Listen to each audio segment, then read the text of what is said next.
नमस्कार, प्राइम नजर न्यूज में आपका स्वागत है। मैं हूं निखिला निगम और पेश है आज के मुख्य समाचार।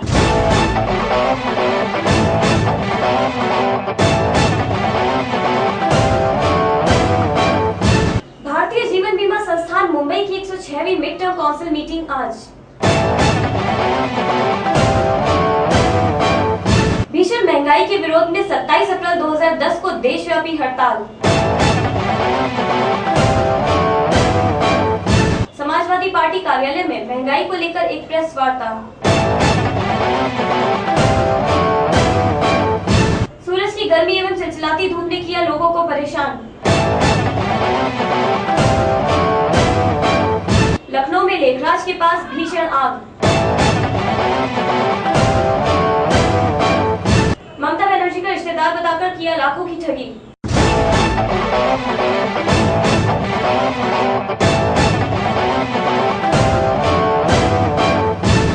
अब समाचार विस्तार से।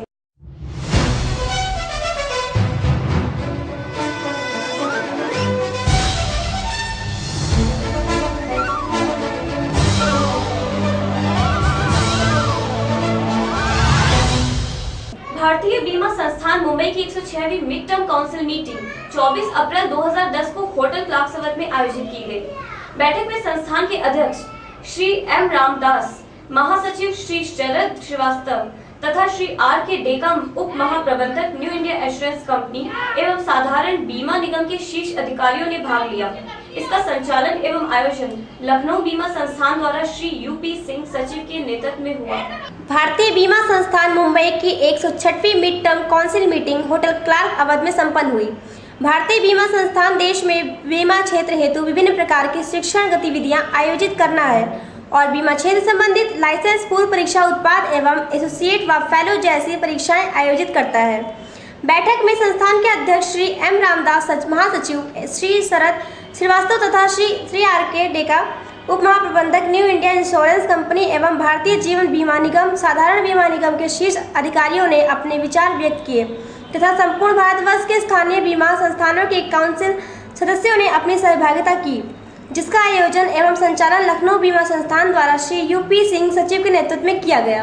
उत्तर प्रदेश में भीषण महंगाई तथा उसके लिए जिम्मेदार दोनों सरकारों की जन विरोधी नीतियों के विरोध में जनता के लिए लखनऊ में उक्त दलों के प्रादेशिक नेताओं की संयुक्त बैठक एवं विश्वव्यापी हड़ताल 27 अप्रैल 2010 को आयोजित करने का फैसला किया गया। दिल्ली में भारत के 13 दलों ने, जिसमें समाजवादी पार्टी, रालोद, तेलुगु देशम, बीजू जनता दल, लोजपा, राजद आदि दल द्वारा महंगाई के विरोध में राष्ट्रव्यापी सामूहिक संघर्ष का फैसला किया गया। भारत के सभी प्रमुख राजनीतिक दलों ने पेट्रोलियम उत्पादों और उर्वरकों के दाम न बढ़ने का आग्रह किया, किंतु भारत सरकार ने संसद में दबाव बनाने के बावजूद दो बार इस बात का सार्वजनिक ऐलान किया कि किसी कीमत पर पेट्रोलियम के बढ़े हुए दाम घटाए नहीं जाएंगे। भारत में बहुत लंबे अंतर के बाद मुद्रास्फीति की दर 10% को छूने वाली है। खाने पीने की चीज़ों के दाम 21% बढ़े हैं। महंगाई की मार से साधारण आदमी की रक्षा को लड़ाई का मुद्दा बनाना इन दलों का राजनीतिक कर्तव्य है। भारत सरकार के साथ उत्तर प्रदेश सरकार ने भी 20% तक बिजली की दरों में बढ़ोतरी की है। रोडवेज के किराए में 35% तक बढ़ोतरी की है। जीवन उपयोगी वस्तुओं के दामों में वैट की दरें 12 से बढ़ाकर 20% कर दी गई।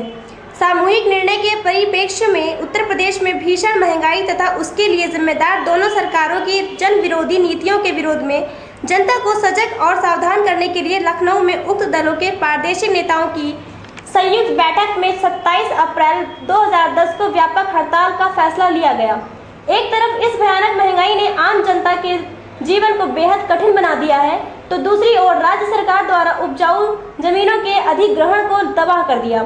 इन दलों का कहना है कि हम औद्योगिक और व्यापारिक प्रतिष्ठानों, दुकानदारों, शिक्षकों, छात्रों, नौजवानों, किसानों व वकीलों, श्रमिकों तथा आम जनता से अपील करते हैं कि वे हड़ताल को सफल बनाने के लिए बिना हिंसा के 27 अप्रैल 2010 को ऐसा यादगार दिन बनाएंगे कि भारत सरकार जो अहंकार के साथ कहती है कि किसी भी कीमत पर बढ़े हुए दामों को वापस नहीं लिया जाएगा, उसको जनता के दबाव में झुकाने का काम किया जा सके। के खिलाफ डीजल, पेट्रोल और खाद की कीमतों में बेतहाशा वृद्धि के खिलाफ एक केंद्रीय स्तर पर 13 दलों ने बैठ कर के निर्णय लिया है। और इस देशव्यापी हड़ताल को उत्तर प्रदेश में भी कामयाब बनाएं। इसके लिए समाजवादी पार्टी, राष्ट्रीय लोकदल, कम्युनिस्ट पार्टी, मार्क्सवादी सहित अनेक दलों ने इस हड़ताल को कामयाब बनाने का संयुक्त रूप से कामयाब बनाने का निर्णय लिया है। और आज ये राष्ट्रीय लोकदल कार्यालय में विभिन्न दलों के नेताओं की बैठक थी, जिसमें 27 के कार्यक्रम की रणनीति पर विचार किया और डीजल पेट्रोल की कीमतों पर सेवा कर लगा दिया। महंगाई की आग में घी डालने का काम उत्तर प्रदेश की सरकार ने भी किया है। तो हड़ताल का हमारा निशाना केंद्र की सरकार के साथ साथ उत्तर प्रदेश की सरकार भी होगी, उसे भी हम कटघरे में खड़ा करेंगे। Thank you. समाजवादी पार्टी के अध्यक्ष मुलायम सिंह यादव ने एक वार्ता को संबोधित करते हुए समाजवादी पार्टी कार्यालय में जानकीपुरम इलाके में रहने वाले IAS अधिकारी के घर में 3 लोगों द्वारा महंगाई के चलते आत्महत्या को अहम मुद्दा बताया। समाजवादी पार्टी कार्यालय में महंगाई को लेकर एक प्रेस वार्ता आयोजित की गई। इस प्रेस वार्ता को संबोधित करते हुए मुलायम सिंह यादव ने महंगाई को अहम मुद्दा बताया। उन्होंने बताया कि जानकीपुरम इलाके में रहने वाले IAS अधिकारी के घर में 3 लोगों ने महंगाई के कारण आत्महत्या की। महंगाई इस मामले को गंभीर बना रही है। जहां एक अधिकारी अपना जीवन यापन नहीं कर पा रहा है, वहीं एक गरीब किसान कैसे करेगा, जिसके पास ना तो कोई नौकरी होती है और ना ही कोई मजबूती। उन्होंने यह भी बताया कि गन्ना किसानों को गन्ने के बढ़ते दामों से कितना नुकसान हो रहा है, जिसके कारण चीनी के मूल्यों का बढ़ना स्वाभाविक है। इसका पूरा असर आम जनता पर पड़ता है। यादव जी ने महंगाई का सीधा निशाना केंद्र व राज्य सरकार पर साधा। उन्होंने केंद्र से ज़्यादा राज्य सरकार को जिम्मेदार ठहराया है। महंगाई को लेकर 27 अप्रैल को बाजार बंद का ऐलान किया गया, जिसके लिए उन्होंने कार्यकर्ताओं एवं जनता तथा मीडिया से इस हड़ताल को सफल बनाने के लिए अपील की है। उन्होंने BSP के नेता पर GSP के सदस्य द्वारा चलाई गई गोली पर भी उंगलियां उठाईं और कहा कि सरकार BSP की है, फिर भी उनके पूछने तक कोई कार्रवाई नहीं हुई थी। उन्होंने इस महंगाई में प्रमुख खाद्य पदार्थ पेट्रोल व डीजल को बताया है। आवाज जब दूर से आती तो टीवी में देखता हूँ साफ आवाज आती और ऐसे बोलते तो आवाज साफ आती। अभी तो हम लोगों ने सुनाई पड़ रहा है। 12 अप्रैल को 13 दलों की बैठक हुई और दलों के बहुत सारे नाम आपको पता है।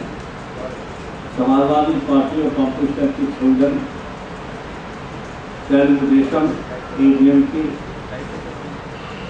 और राष्ट्रीय जनता दल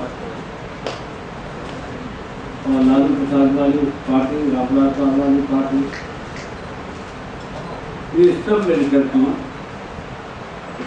13 दलों ने फैसला लिया कि लोकसभा पिछड़ी में भी महंगाई का सवाल उठाते रहे और पेट्रोलियम डीजल के दाम फिर भी बढ़ा दिए और खाद के दाम फिर भी बढ़ा दिए।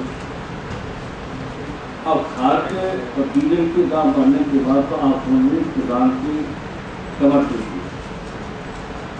आम जनता आज महंगाई से परेशान है। कुछ घरों को छोड़ के अनुसार मध्यम वर्ग चाहे व्यापारी हो, चाहे कोई रोजगार करता हो, दुखी है। जहाँ तक किसान है, मजदूर है, गरीब है, ये तो पूरी की पूरी भूख की वजह से मौतें हुई। कितना अफसोस है कि लखनऊ के अंदर जो एक लड़का IAS में 2 बार सारी घाट कर गए और आखिर इंटरव्यू में 2 बार असफल, तीसरी बार ही वो आता, लेकिन इतना निराश हो गया तो बच्चे को, अपनी पत्नी को अपने लिए खाना नहीं कर उन्होंने आ सकता कि आप ही किस्सा है। अब इतनी घटना एक भी अनेक छोटी सी नहीं तो आपको लखनऊ का ही उठा दिया।